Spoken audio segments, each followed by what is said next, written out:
Welcome to the Dean Show, and I'm here with Adrian. How you doing, Adrian? I'm doing great. How are you? We're at his farm. As you can see, we got these nice cows, and I want to turn you guys out to something incredible that probably, I don't know, it's been a little bit over a year, and I really got into this raw milk. Now, there's some misconceptions around it, and most people are really, who drink milk, many people become lactose intolerant. You know, they have all these allergies. Is that from drinking raw milk or pasteurized milk? What's the difference now? Many people have no clue. Can you help educate us? So that's actually how we ended up in the raw milk to begin with. It's my oldest daughter, Emily, who owns the cows here with her youngest sister, Claire. She was diagnosed as lactose intolerant. So as a toddler, we went through ear infections and constipation and diarrhea and all those things, fevers and then antibiotics. And so she was diagnosed with either a milk allergy or lactose intolerance. Well, a Mennonite guy that used to shear sheep for me, we were talking about it one day at lunch, and he said she's not allergic to milk, she just needs raw milk. Now, I had never really heard of such a thing, and I grew up on a farm, but I didn't grow up milking cows. And so several months later, he called me, and he had a heifer that was about to calve. And so he made me a deal I couldn't refuse and basically guilted me into buying this cow from her. And that's Precious. That's why they named it Precious Pastures. That was the name of our first heifer. And so when she calved, my wife made sure that the milk was safe for me to drink first, and then she and the kids would drink it. And my daughter Emily can drink raw milk, unpasteurized, unhomogenized milk all day, and it doesn't give her any health problems. To the contrary, it's health-giving to her. So there's a lot of people that have a lot of problems that, you know, if conventional pasteurized homogenized milk is not working well for them, oftentimes raw milk will. And it's a misconception that, you know, the foods that we eat don't have any influence on our gut bacteria, all those sorts of things, you know, that I think, you know, I meet a lot of people that raw milk solves a lot of problems for. This is the Dean Show. This is the Dean Show. This is the Dean Show. This is the Dean Show. This is the Dean Show. This is the Dean Show. This is the Dean Show. Take us back, Andrew, if you don't mind, in time. Early 1900s, they had the distilleries, and it was very filthy. People were getting sick, and they developed this concept now of killing the bad bacterias, and then it became a big industry now, right? And the difference between then, how it started, and the movement, the big raw milk movement now, the difference, because like I was very, very scared to, you know, nervous. I thought I was going to get sick or something. But let's go back in time to how this whole pasteurization process started. So you need to remember that as what they call them brewery dairies, those were dairies that sprang up around breweries in the middle of pretty heavily populated areas. So they had all of this brewery waste that they needed to get rid of, or sometimes it's referred to as distillers. And so cows could eat that, and cows would produce milk on that.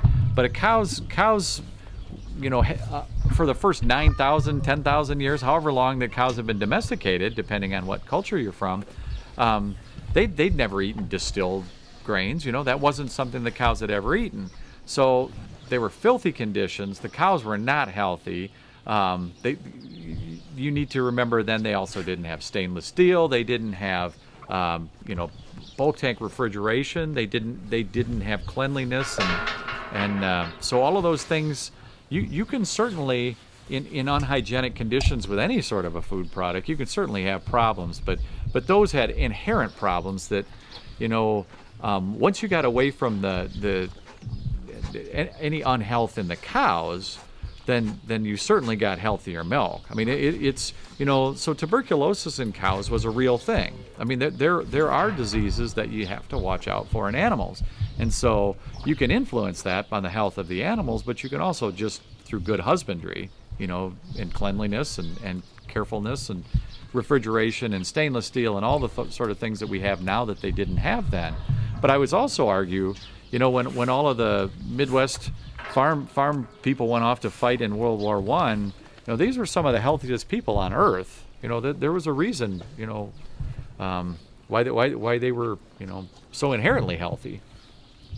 These cows are very, very friendly. See, they we got, look. So tell us how when you go through the pasteurization process, I mean, like the Creator has given us, you know, this gift of food and how it was intended. I mean, back before 100 years ago, there was no such thing as pasteurization, was there? And there was no such thing as refrigeration. So, you know, if you go back to the land flowing with milk and honey, if you go back to when they talk about in ancient writings of people eating curds and whey, you know, they talked about sitting and eating curds. If you came onto the earth, you know, 9,000 years ago, any milk that you had, especially in the Mediterranean areas or, you know, equatorial areas of the world, was already starting to turn towards sour. So, you know, you didn't drink cold milk in those temperate zones, you know. So when you ate curdled milk, that's full of all sorts of bacteria like we would have in good bacteria that we would have in yogurts and stuff, that I would argue, you know, humans have evolved, for lack of a better term, at the same rate that as our agriculture has, and milk consumption and all of the, you know, cream and whey products and all these all came up at the same time. Let's talk a little bit. Tell us, Adrian, what actually the process when you pasteurize the milk? There's so many.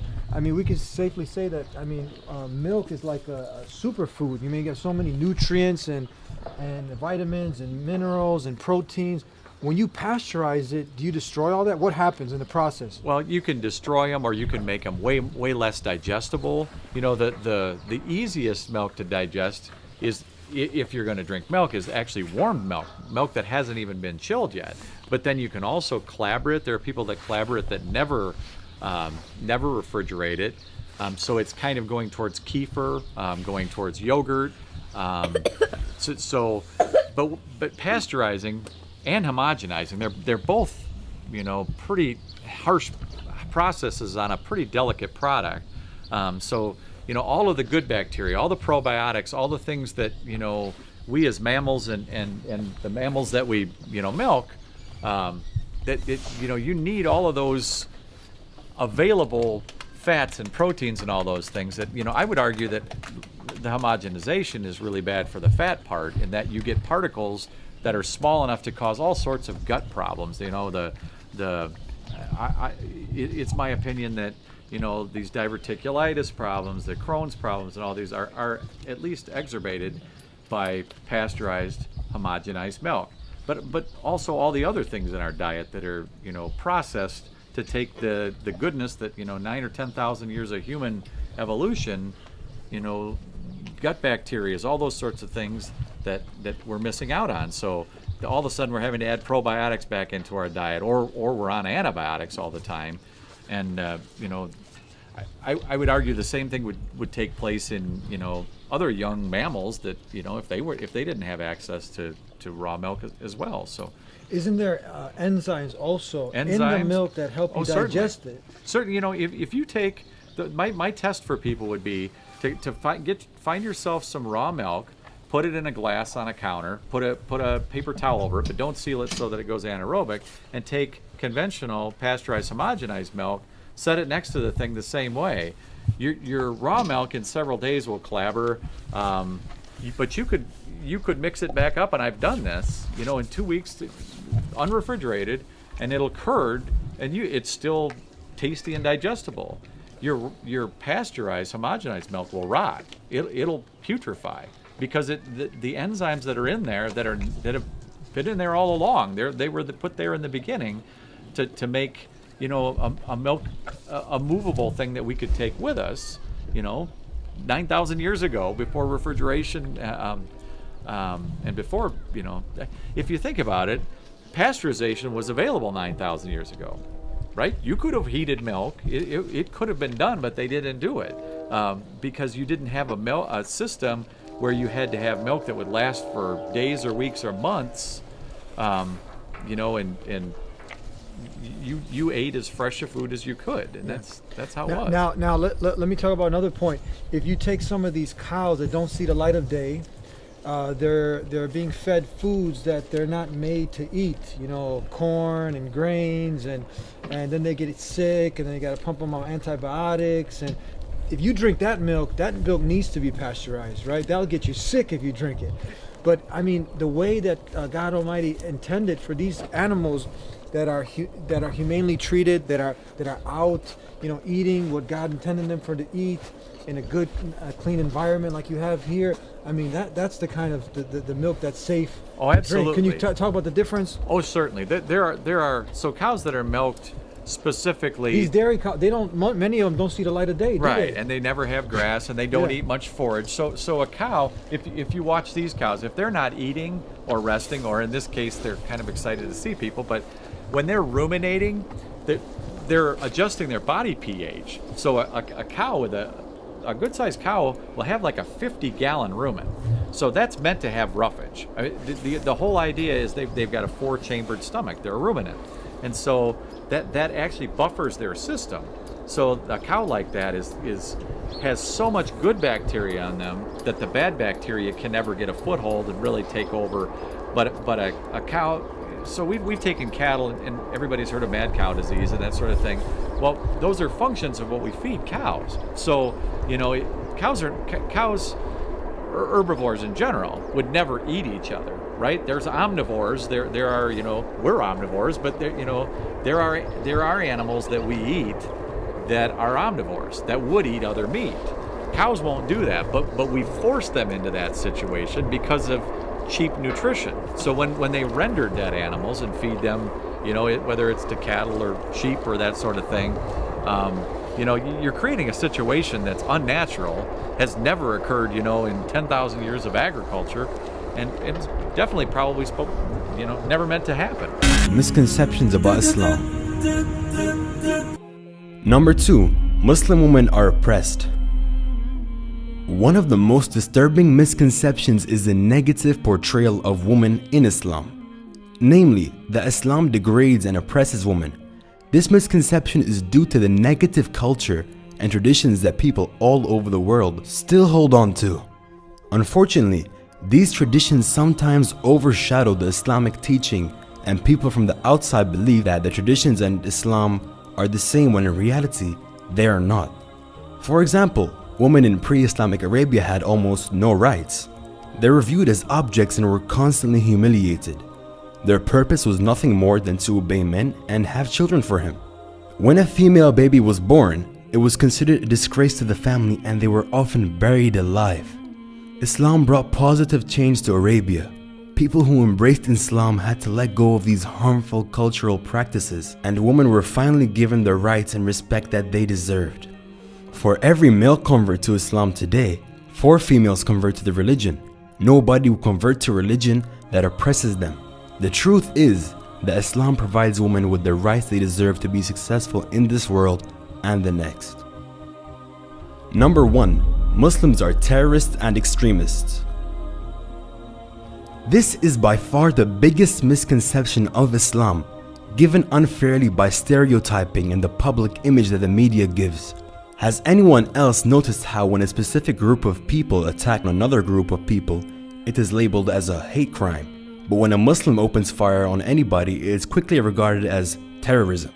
Many political dictators and officials or extremist groups use the name of Islam as a strategy to gain followers and attention when many of their practices go against the teachings of Islam. Islam does not support terrorism under any circumstances. Terrorism goes against every principle in Islam, and if a Muslim engages in terrorism, he is not following Islam. Islam prohibits Muslims from attacking or killing any innocent person. Allah says, "Whoever kills a person unjustly, it is as though he has killed all mankind." In Qur'an chapter 5 verse 32.